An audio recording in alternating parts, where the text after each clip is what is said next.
Escravidão, volume 1º, autor Laurentino Gomes. A África, a África, a África, mama África. A África continua dentro do Brasil, forte, bela, majestosa, honrosa, exuberantemente linda, formidável e predominante, como sempre esteve. O Brasil foi o maior território escravista do hemisfério ocidental por quase 3 séculos e meio.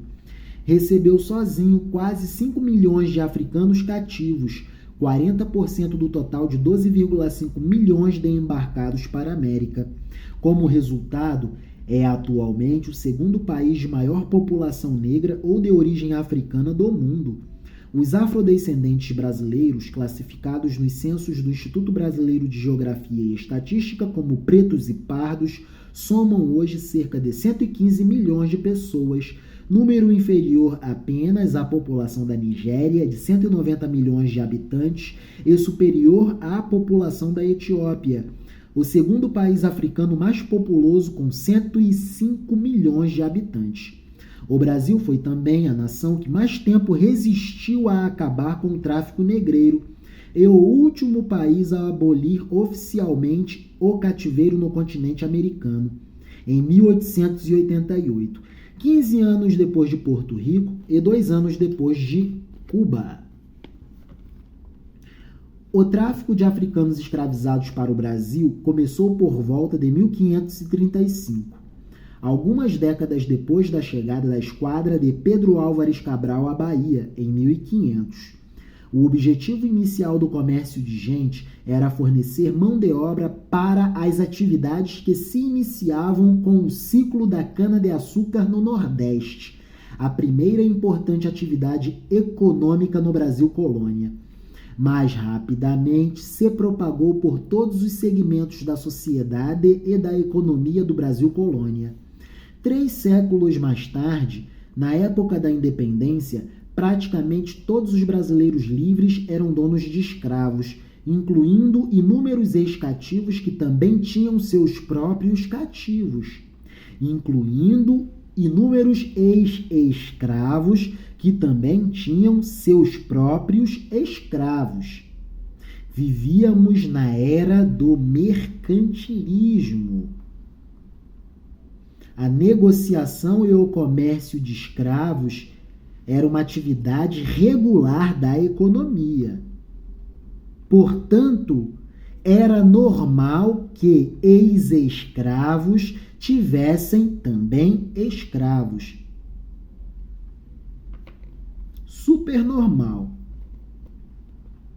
dado o contexto do regime de sociabilidade da época, a era do mercantilismo. A presença de africanos nas ruas e lavouras brasileiras surpreendia os viajantes que por aqui passavam. No interior do país, eram agricultores, tropeiros, marinheiros, pescadores, vaqueiros, mineradores de ouro e de diamante, capangas e seguranças de fazendas. Nas cidades, trabalhavam como empregados domésticos, sapateiros, marceneiros, vendedores ambulantes, carregadores de gente e mercadoria, barbeiros, açougueiros, entre muitas outras funções. A escravidão é um fenômeno tão antigo quanto a própria história da humanidade. No mundo inteiro, desde a mais remota antiguidade, da Babilônia ao Império Romano, da China imperial ao Egito dos faraós, das conquistas do Islã na Idade Média aos povos pré-colombianos da América, milhões de seres humanos foram comprados e vendidos como escravos. Provinham de todas as regiões, raças e linhagens étnicas, incluindo eslavos, povos de olhos azuis das regiões do Mar Báltico, na Europa do Norte, mais a leste. Povos de olhos azuis. Os eslavos. Da designação eslavo, originou-se a palavra escravo. A descoberta e a ocupação de um novo continente pelos europeus na virada do século XV para o século XVI, porém, adicionaria ingredientes inteiramente novos a essa história. Nada foi tão volumoso, organizado, sistemático e prolongado quanto o tráfico negreiro para o Novo Mundo. Durou 3 séculos e meio, promoveu a imigração forçada de milhões de seres humanos, envolveu 2 oceanos, Atlântico e Índico, 4 continentes, Europa, África, América e Ásia, e quase todos os países da Europa e reinos africanos, além de árabes e indianos que dele participaram indiretamente. Além disso, redesenhou a demografia e a cultura da América, cujos habitantes originais, os indígenas, foram completamente dizimados e substituídos por negros escravizados. Os indígenas foram dizimados. Assassinatos em massa, genocídios e mortandades por doenças trazidas pelos europeus. Até 1820, para cada branco europeu que aportava no continente americano, chegavam outros 4 africanos cativos. Também, pela primeira vez, escravidão se tornou sinônimo da cor de pele negra, origem da segregação e do preconceito racial que ainda hoje assustam e perturbam muito a convivência entre as pessoas em muitos países, caso do Brasil e dos Estados Unidos. Até meados do século XIX, com exceção dos próprios cativos, quase todos os demais seres humanos estiveram envolvidos, participaram ou lucraram com o tráfico negreiro, incluindo reis e chefes africanos que forneciam escravos para seus parceiros europeus. Na Europa, o negócio do tráfico negreiro nunca foi restrito aos países mais ativos na colonização da América, caso de Portugal, da Espanha e Inglaterra. Entre os demais participantes estavam os alemães, os italianos, os povos que habitavam a região da Itália, os suecos e os dinamarqueses. A Inglaterra, baluarte do abolicionismo no século XIX, fora a maior traficante de escravos no século anterior. Por volta de 1780, os ingleses transportavam em média 35 mil cativos por ano da África, numa frota de aproximadamente 90 navios negreiros. O primeiro grande traficante inglês, John Hawkins, tinha como sócia ninguém menos do que a rainha Elizabeth I, a mesma soberana que foi a mecenas, financiadora, patrocinadora, influenciadora e promotora para a carreira do poeta William Shakespeare, um dos seres humanos mais inteligentes da história da humanidade.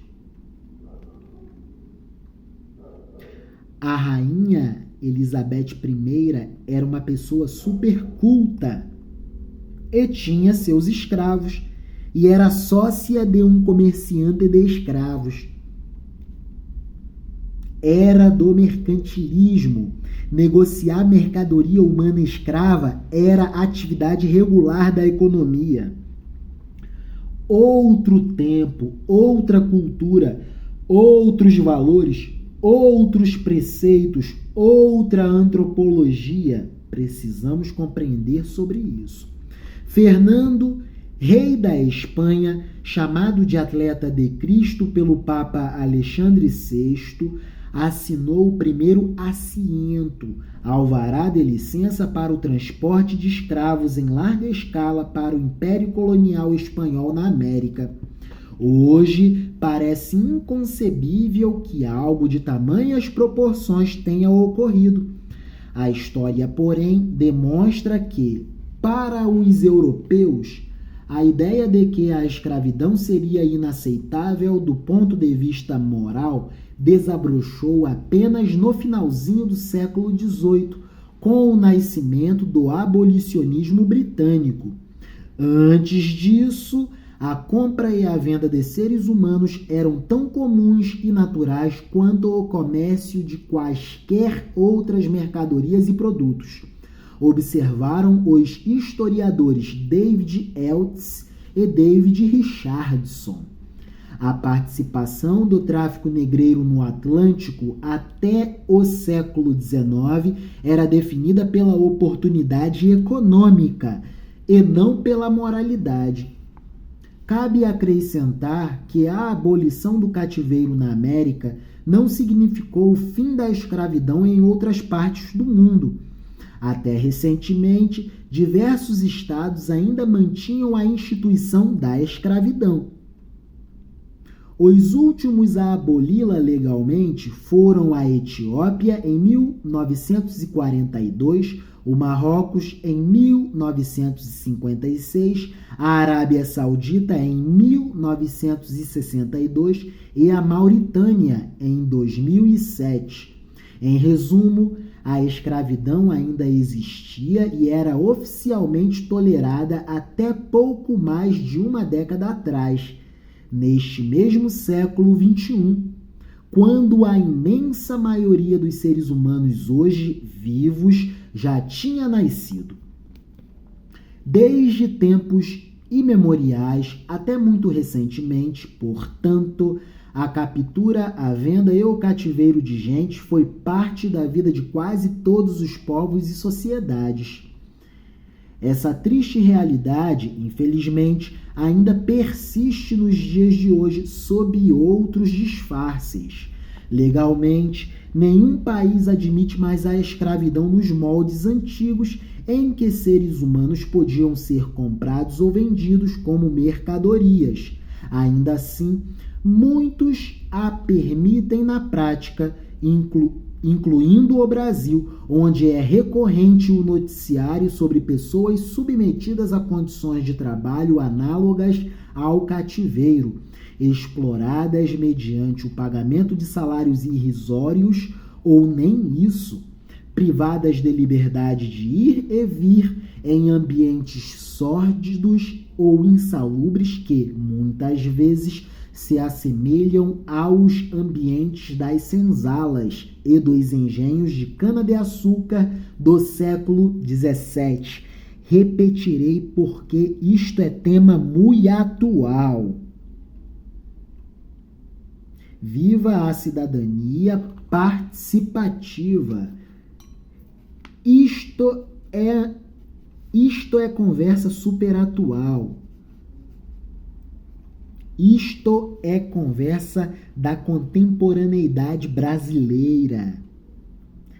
Trabalho análogo ao trabalho escravo. Repetirei. A triste realidade do cativeiro para a superexploração do trabalho, infelizmente, ainda persiste nos dias de hoje sob outros disfarces. Legalmente, nenhum país admite mais a escravidão nos moldes antigos, até porque estamos na era do capitalismo financeiro. Não estamos mais na era do mercantilismo.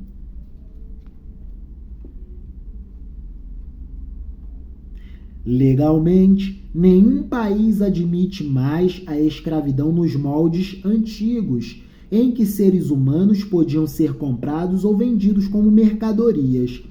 Ainda assim, muitos a permitem na prática, incluindo o Brasil, onde é recorrente o noticiário sobre pessoas submetidas a condições de trabalho análogas ao cativeiro, exploradas mediante o pagamento de salários irrisórios ou nem isso, privadas da liberdade de ir e vir em ambientes sórdidos ou insalubres, que muitas vezes se assemelham aos ambientes das senzalas e dos engenhos de cana-de-açúcar do século XVII e século XVIII. Ambientes assemelháveis aos ambientes do século XVII e do século XVIII. Senzala e engenho de cana-de-açúcar. Uma organização britânica, a Anti-Slavery International, mais antiga entidade de defesa dos direitos humanos, sucessora da British Anti-Slavery Society, fundada em 1823 para combater o tráfico negreiro, estima que existam hoje mais escravos no mundo do que em qualquer período durante os 350 anos de escravidão africana na América. Seriam 40 milhões de pessoas vivendo nessas condições, ou seja, mais do que o triplo do total de cativos traficados no Atlântico até meados do século XIX. Segundo os dados da mesma instituição, cerca de 800 mil pessoas são traficadas internacionalmente ou mantidas sob alguma forma de cativeiro, impossibilitadas de retornar livremente e por seus próprios meios aos seus locais de origem. Nada disso é surpreendente, considerando-se o alto índice de Vamos lá, seguindo. Nada disso é surpreendente, considerando-se o alto índice de pobreza prevalente no planeta. Calcula-se que, em todo o mundo, 3,4 bilhões de seres humanos, quase a metade do total da população, sobrevivam com uma renda igual ou inferior a $3,20 por dia, o equivalente a pouco mais de R$12 por dia, valor insuficiente para assegurar as necessidades mínimas de alimentação, moradia e outros cuidados básicos. Por essas e outras razões, ao contrário do que se imagina, a escravidão e seu legado, presente, por exemplo, no preconceito racial, não estão confinados aos museus, livros didáticos e de história, como se fossem assuntos encerrados, tombados ou congelados no passado. São, em vez disso, parte de uma agenda cada vez mais urgente e decisiva na realidade brasileira e mundial, a ponto de extrapolar os estudos acadêmicos e as salas de aula para se converter em bandeira política, forte o suficiente para incendiar controvérsias nas redes sociais, influenciar programas de partidos e governos e definir resultados de eleições. Nada disso, porém, é novidade. Em 1937, ou seja, 5 décadas após a Lei Áurea, 1937, o antropólogo alagoano Arthur Ramos, em 1937, ou seja, 5 décadas após a Lei Áurea, o antropólogo alagoano Arthur Ramos, um dos pioneiros no estudo do tema no Brasil, alertava para a persistência de diferentes formas de exploração do negro. Uma delas seria justamente a de natureza política. Nesse caso, haveria um esforço deliberado de adulteração ou de reinterpretação de fatos, personagens e fenômenos históricos com propósitos políticos. propósitos para a modificação da história. É disso que se trata. Ecos desse fenômeno podem ser ouvidos ainda hoje no Brasil, e com intensidade cada vez maior, quando o debate das campanhas eleitorais incorpora tentativas de capitalizar tensões raciais subjacentes na sociedade em favor de partidos ou de candidatos.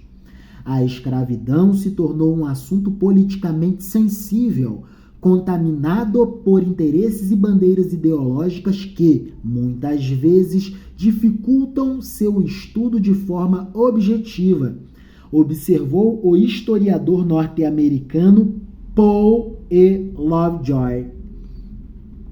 O Brasil dos colonizadores europeus foi construído por negros, mas sempre sonhou em ser um país branco.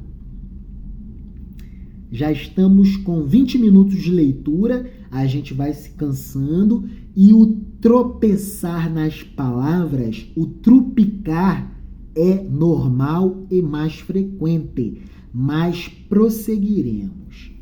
Estamos finalizando a introdução deste belo e maravilhoso livro. Vamos lá. O Brasil dos colonizadores europeus, o Brasil dos colonizadores europeus foi construído por negros, mas sempre sonhou em ser um país branco. Essa atitude, ainda na interpretação de Arthur Ramos, estaria presente em textos, sermões, discursos e crônicas de viagem da época da colônia até o Segundo Império, que representavam os africanos e seus descendentes como seres pitorescos e folclóricos, seres interessantes, exóticos, quando não selvagens ou pagãos, a serem salvos da barbárie no seio da Igreja Católica e, portanto, muito diferentes do biotipo padrão dos observadores, todos eles invariavelmente brancos e de ascendência europeia. Essa visão aparecia também no romantismo e no lirismo piegas do movimento abolicionista do século XIX, em poemas como O Navio Negreiro, de Castro Alves. Seria, nesse caso, reflexo de uma atitude paternalista e culposa de parte da elite intelectual brasileira, aí incluídos escritores e poetas, que enxergaria o negro como um ser ingênuo e incapaz a ser protegido em nome dos altos valores morais da civilização ocidental, mas ao qual não se dava, de fato, direito de voz e participação nos destinos da sociedade. Relerei este parágrafo porque ele é importantíssimo. O Brasil dos colonizadores europeus foi construído por negros, mas sempre sonhou em ser um país branco. Essa atitude, ainda na interpretação de Arthur Ramos, estaria presente em textos, sermões, discursos e crônicas de viagem da época da colônia até ao Segundo Império, que representavam os africanos e seus descendentes como seres pitorescos, interessantes, folclóricos, exóticos, quando não selvagens ou pagãos, a serem salvos da barbárie no seio da Igreja Católica e, portanto, muito diferentes do biotipo padrão dos observadores, todos eles invariavelmente brancos e de ascendência europeia. Essa visão apareceria também no romantismo e no lirismo piegas do movimento abolicionista do século XIX, em poemas como O Navio Negreiro, de Castro Alves, por exemplo. Seria, nesse caso, reflexo de uma atitude paternalista e culposa de parte da elite intelectual brasileira, aí incluído escritores e poetas, que enxergaria o negro como um ser ingênuo e incapaz a ser protegido em nome dos altos valores morais da civilização ocidental, mas ao qual não se dava de fato direito de voz e participação nos destinos da sociedade.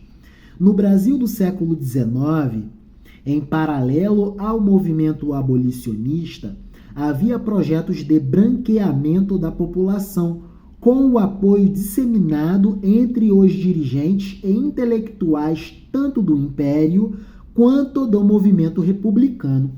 Os programas de imigração europeia tinham exatamente esse objetivo. Eram uma forma de contrabalançar o número e a influência dos africanos no Brasil, que, na visão das autoridades da época, seria excessivo e comprometeria o desenvolvimento futuro do país.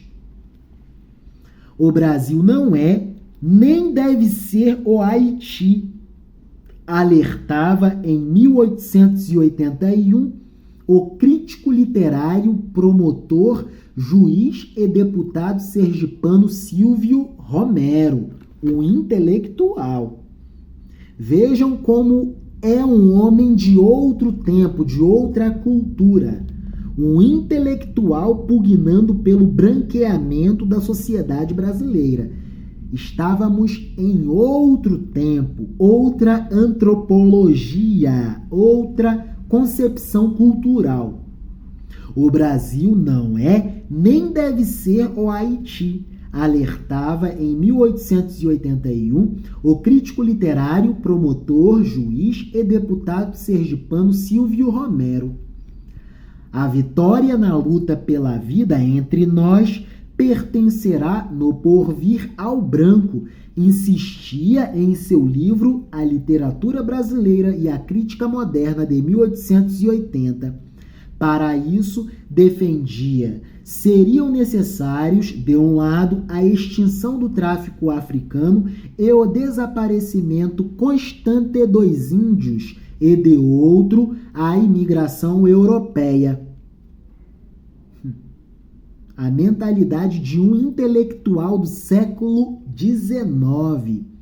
Outro tempo, outra época, outra cultura. Em 1877, o médico cearense Domingos José Nogueira Jaguaribe Filho, um médico, um homem culto, mas de outro tempo, de outra cultura. Em 1877,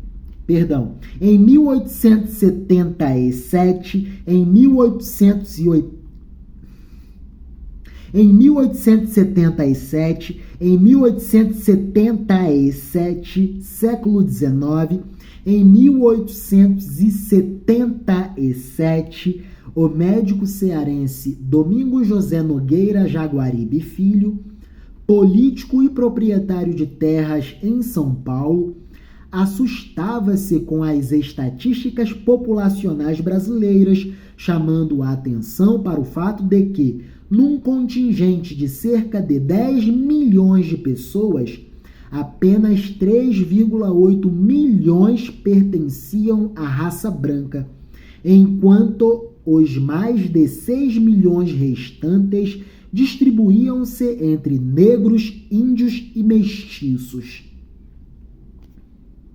Isso causava um susto a ele. Ele se horrorizava com essa demografia brasileira.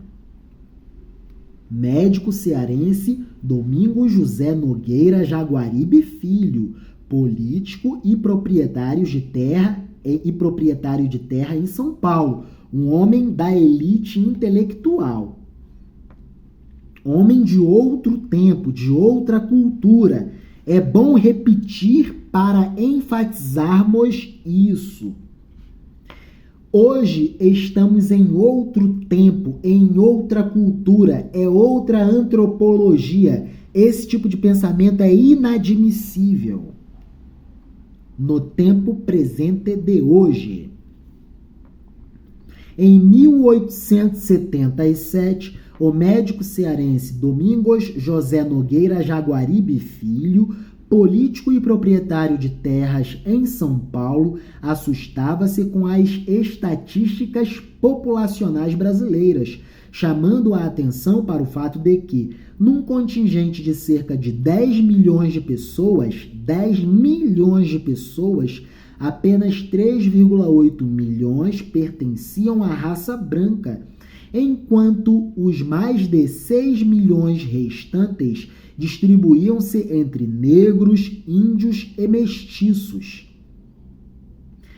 Era preciso, dizia, urgentemente equilibrar e aperfeiçoar as raças no Brasil, em ordem a melhorar e não a retrogradar, pois o africano deve cruzar com o mulato e este com o branco. Pelos seus cálculos, e ele até fazia cálculo, projeções para o embranquecimento do Brasil. Projeções. Daqui a quanto tempo chegaremos a um estado de equilíbrio geral em termos de embranqueamento da população brasileira, o embranquecimento da população brasileira? Vamos achar o ponto de equilíbrio do embranquecimento da população brasileira. Ler isso hoje é engraçado, mas era a conversa intelectual da época, do século XIX. Outra cultura, outro tempo. Pelos seus cálculos, nesse processo de miscigenação, o Brasil se tornaria branco e, portanto, livre de seus traços africanos em 5 gerações. Alguns anos mais tarde, o médico e escritor maranhense Raimundo Nina Rodrigues, outro pioneiro no estudo da África brasileira, afirmava em seu livro clássico Os Africanos no Brasil. Vejam o que ele afirmava. A raça negra no Brasil, por maiores que tenham sido os seus incontestáveis serviços à nossa civilização, há de constituir sempre um dos fatores da nossa inferioridade como povo. Consideramos a supremacia imediata ou mediata da raça negra nociva à nossa nacionalidade. Consideramos a supremacia imediata ou mediata da raça negra nociva à nossa nacionalidade. Ainda, segundo Nina Rodrigues, o Quilombo dos Palmares, no interior da então capitania de Pernambuco, hoje estado de Alagoas, teria sido, no século XVII, a maior das ameaças à civilização do futuro povo brasileiro. Uma vez que, se bem-sucedido, transformaria o Brasil em um novo Haiti, refratário ao progresso e inacessível à civilização. Oficialmente, a escravidão acabou em 1888, mas o Brasil jamais se empenhou de fato em resolver o problema do negro. Segundo a expressão usada pelo próprio Nina Rodrigues, liberdade nunca significou para os ex-escravos e seus descendentes oportunidade de mobilidade social ou de melhoria de vida. Nunca tiveram acesso a terras, a bons empregos, a moradias decentes, a educação de qualidade, a assistência de saúde e a outras oportunidades disponíveis para os brancos das classes altas. Detalhe: no geral, o branco no Brasil é ferrado também, só que o negro é muito mais ferrado. Então, partamos de uma realidade em que, pela regra, por média, em termos médios, o branco no Brasil também é ferrado, mas o negro é muito mais.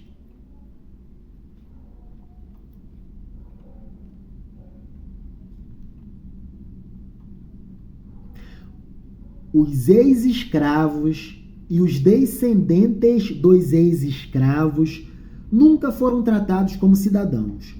Os resultados aparecem nas estatísticas a respeito da profunda e perigosa desigualdade social no país.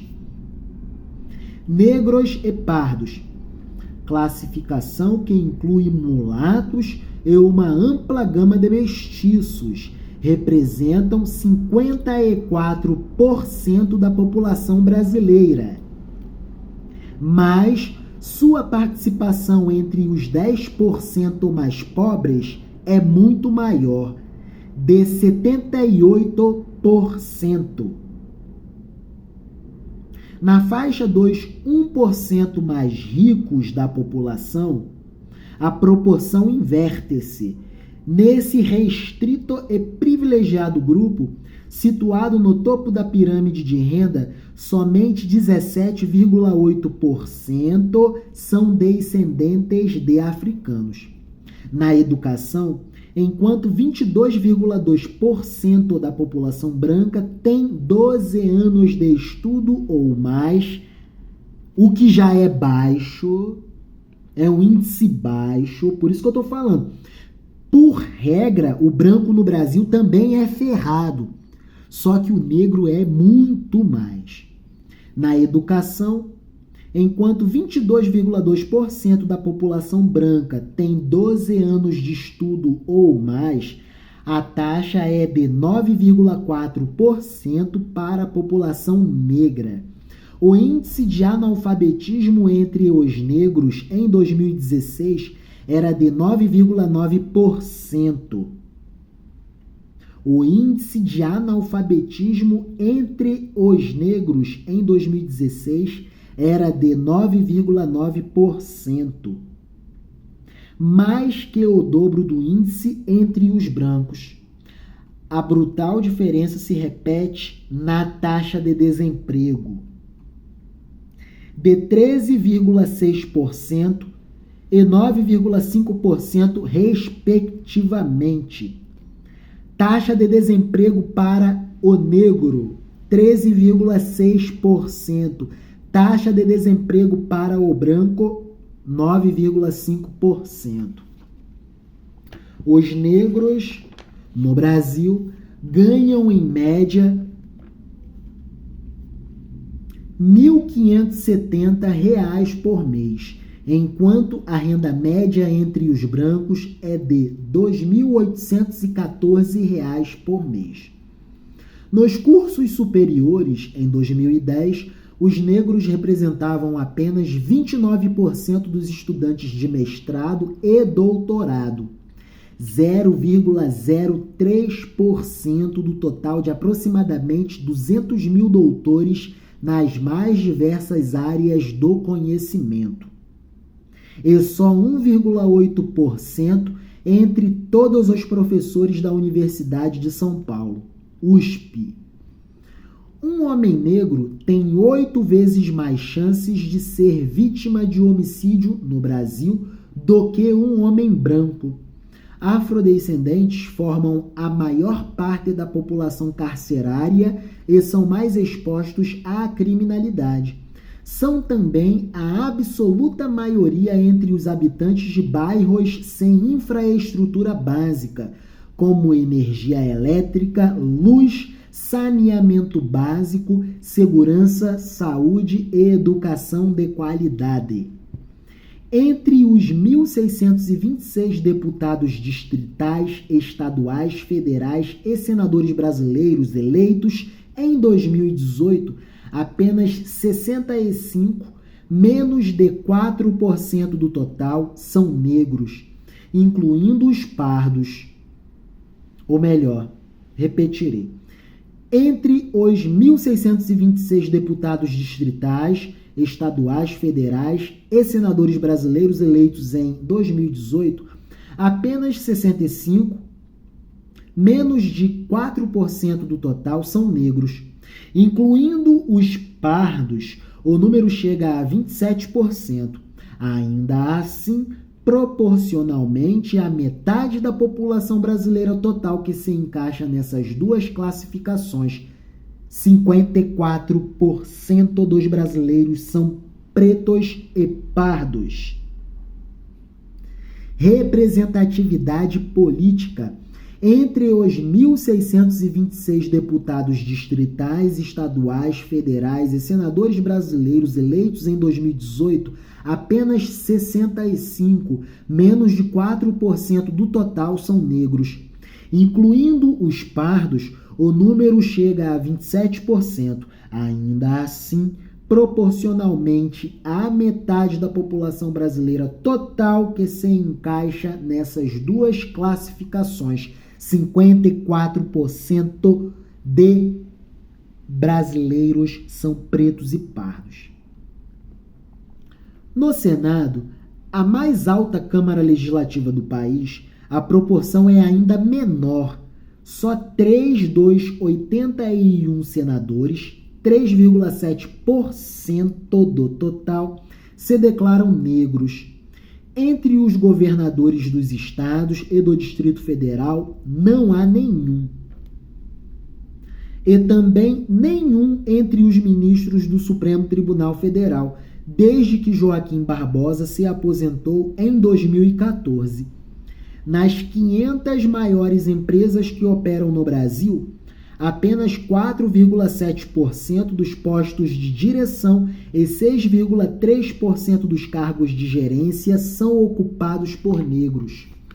Os brancos são também a esmagadora maioria em profissões de alta qualificação, como engenheiros, 90%, pilotos de aeronaves, 88%, professores de medicina, 89%, veterinários, 83%, e advogados, 79%.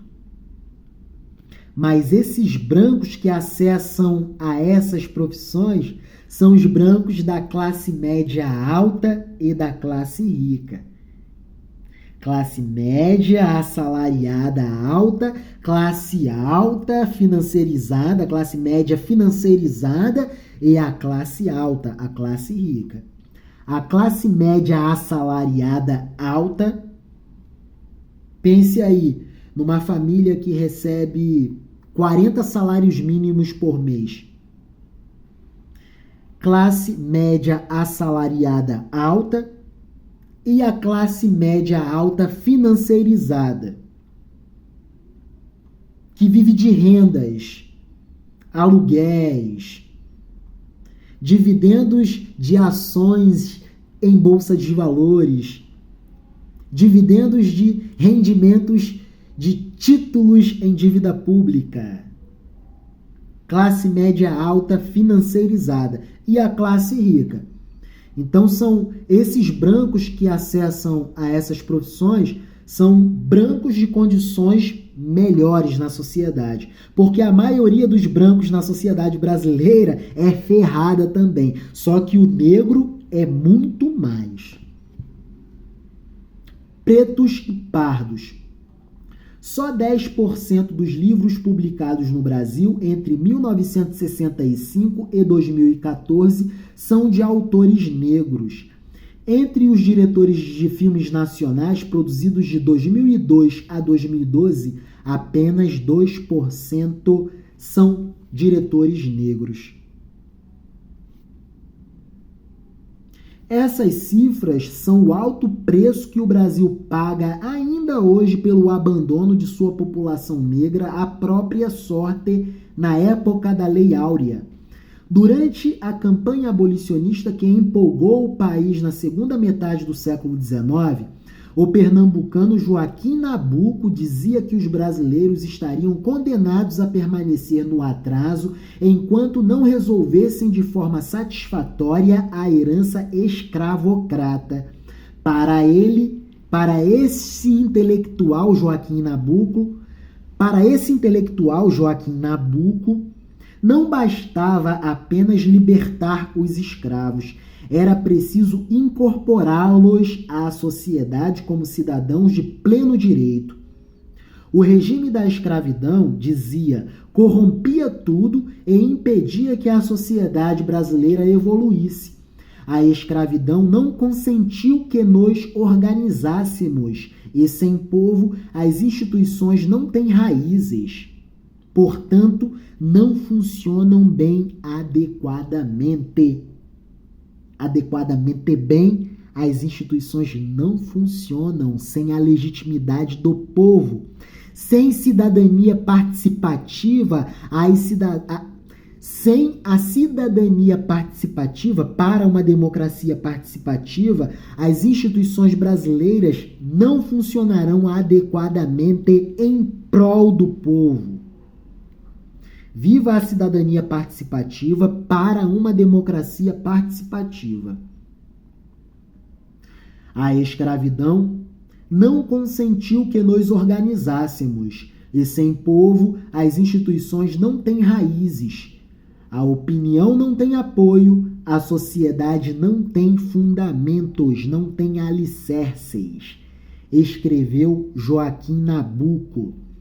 Às vésperas da proclamação da República, em 1889, alertava que, sem corrigir esse enorme passivo histórico e social, seria difícil construir uma democracia sólida apenas com a mudança do regime monárquico para o regime republicano.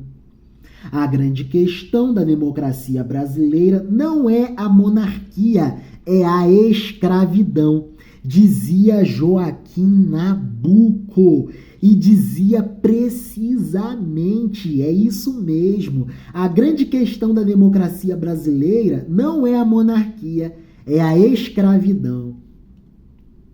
E democracia aqui, ele fala modo de organização de vida democrática. Ele não fala diretamente do relacionamento do cidadão com o poder. Não. Ele fala da organização social e econômica da vida em sociedade. Que perfeição! Viva a memória de Joaquim Nabuco! A grande questão da democracia brasileira não é a monarquia, é a escravidão, dizia.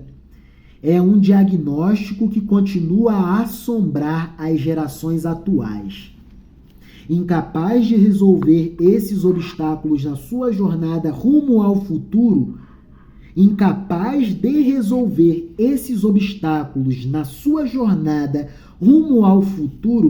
restou ao Brasil a construção de inúmeros mitos relacionados à sua história escravista. Durante muito tempo sustentou-se a tese de que a escravidão brasileira teria sido mais branda, mais patriarcal e mais benévola, quando comparada, por exemplo, ao regime de segregação explícita dos Estados Unidos.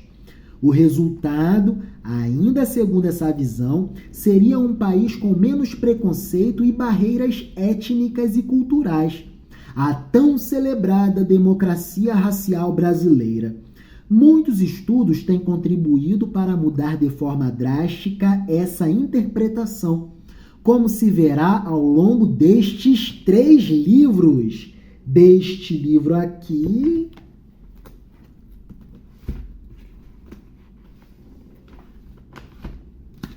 e destes 2 aqui, Escravidão, volume 2 e Escravidão, volume 3º.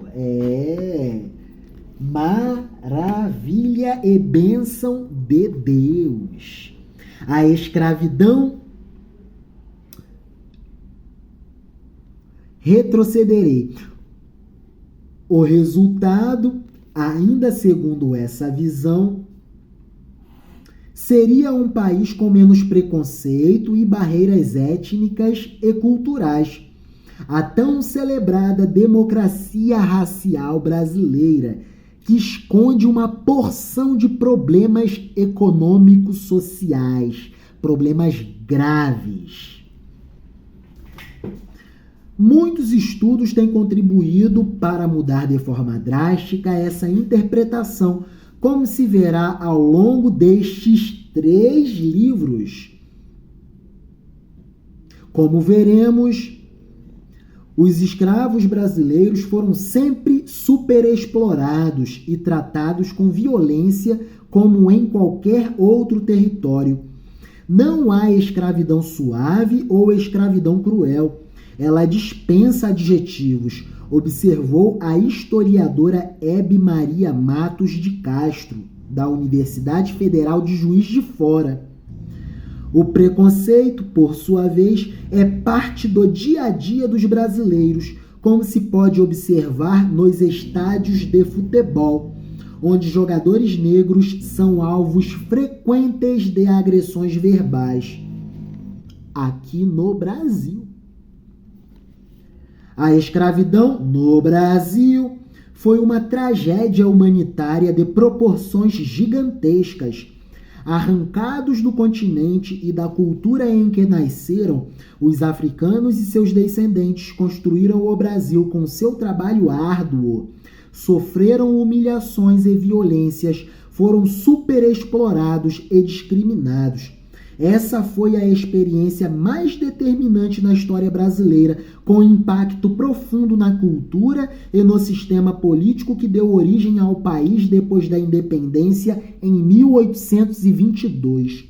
Nenhum outro assunto é tão importante e tão definidor para a construção da nossa identidade. Nenhum outro. O fato histórico da escravidão é o fato histórico mais importante da história do Brasil. Nenhum outro assunto é tão importante e tão definidor para a construção da nossa identidade. Estudá-lo ajuda a explicar a jornada percorrida até aqui, o que somos neste início de século XXI e também o que seremos daqui para frente.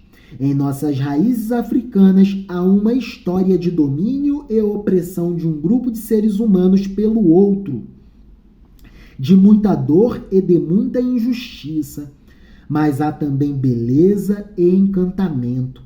São da África a capacidade de resistência e adaptação, a resiliência, a criatividade, a musicalidade, o vigor, o sorriso fácil, a hospitalidade, a alegria, a música, a dança, a culinária de temperos fortes e exóticos, as crenças religiosas das mais variadas possível, com muita riqueza de conteúdo, os deuses africanos e outros aspectos que transformaram o Brasil em uma sociedade plural e multifacetada, diversificada, complexa e muito sofisticada, marcada por cores e ritmos que hoje nos diferenciam no mundo. A nossa diversidade é a nossa principal vantagem econômica entre todos os povos do mundo. Repetirei.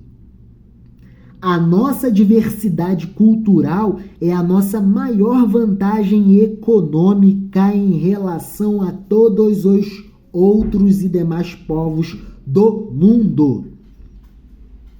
O Brasil tem condição suficiente de ser a maior potência do mundo, à frente de China e à frente de Estados Unidos da América.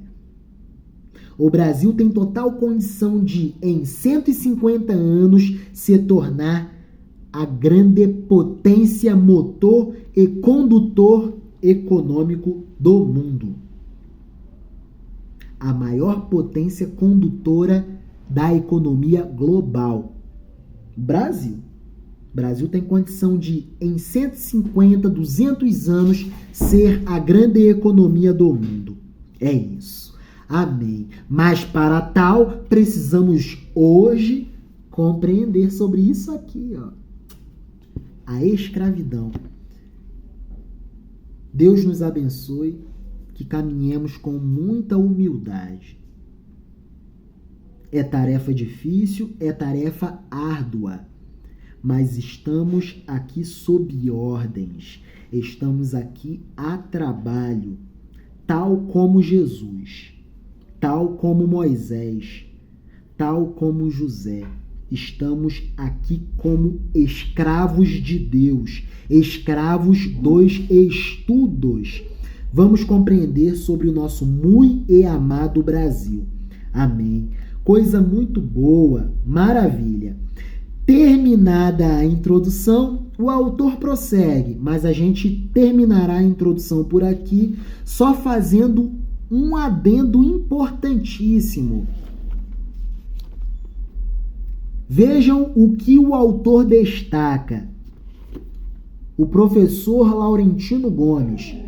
Esta série, este volume e os outros 2 volumes, estes 3 tomos não pretendem, nem poderiam pretender ser um estudo exaustivo ou definitivo sobre a escravidão.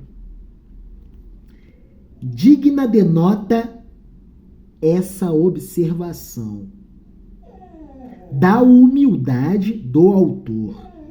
Esta série não pretende, nem poderia pretender ser um estudo exaustivo ou definitivo da escravidão. Muitos intelectuais brasileiros se debruçam a escrever sobre este tema da escravidão. Inclusive, estudá-los-emos aqui. Amém. Coisa muito boa é estudar. Amém. No próximo vídeo, sobre a leitura deste primeiro volume, de A Escravidão ou da Escravidão, iniciaremos a leitura do capítulo 1, A Grande Agonia. O horror, o horror, que horror, que horror. Últimas palavras de Kurtz, personagem de Joseph Conrad, no romance Coração das Trevas, 1902, sobre a loucura e a barbárie no antigo Congo belga. O horror, que horror. A Grande Agonia, é isso. Maravilha. Que Deus vos abençoe, que Deus nos abençoe. Amém.